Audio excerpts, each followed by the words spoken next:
Chers élèves, bonjour. Aujourd'hui, nous allons aborder une leçon de langue qui s'intitule La proposition subordonnée circonstancielle de position ou de concession. Voici les objectifs de la leçon. 1. Identifier la subordonnée circonstancielle de position et comprendre sa fonction. 2.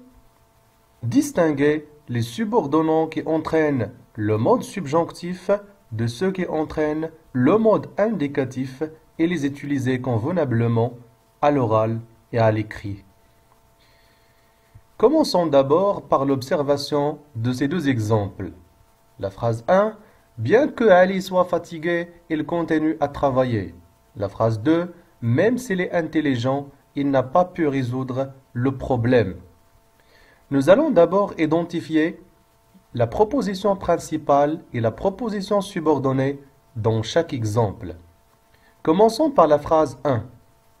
Bien que Ali soit fatigué, c'est la proposition subordonnée. Il continue à travailler, c'est la proposition principale. La phrase 2. Même s'il est intelligent, c'est la subordonnée. Il n'a pas pu résoudre le problème, c'est la principale. Passons maintenant aux idées qui sont opposées dans chaque exemple. Dans la phrase 1, l'idée de la subordonnée est Ali est fatigué. Et l'idée de la principale est Ali continue à travailler. La relation qui existe entre ces deux idées, bien sûr, est une relation d'opposition. La phrase 2, la première idée, il est intelligent. La deuxième idée, il n'a pas pu résoudre le problème. Encore une fois, la relation entre les deux est une relation d'opposition. Maintenant, passons au verbe de la subordonnée. Nous avons ici soit, qui est le verbe être, à quel mode? Au mode subjonctif. Dans le deuxième exemple, le verbe de la subordonnée, c'est est.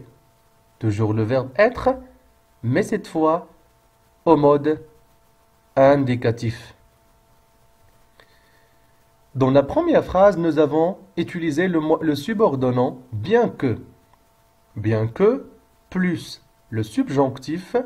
Et dans la deuxième phrase, nous avons utilisé le subordonnant même si plus indicatif.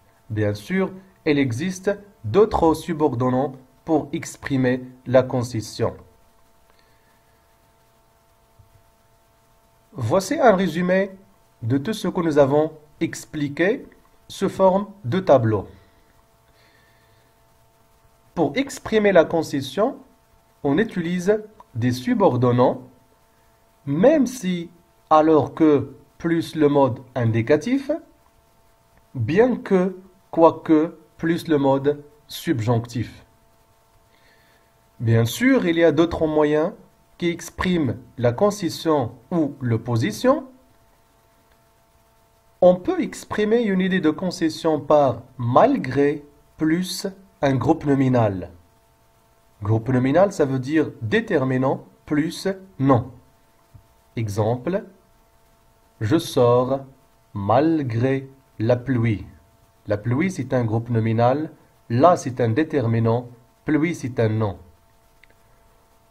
On peut aussi exprimer l'opposition par les conjonctions de coordination simple mais et or.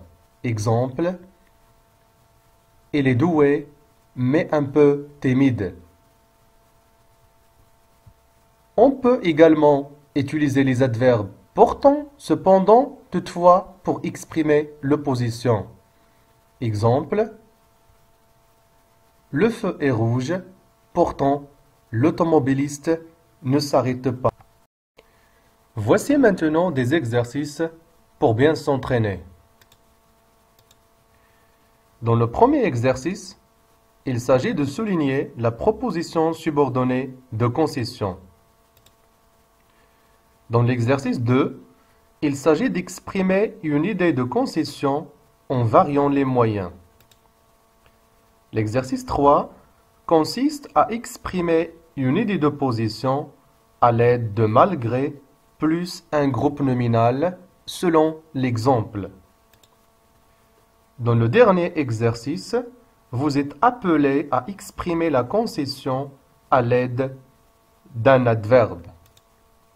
Merci beaucoup pour votre attention et à la prochaine leçon.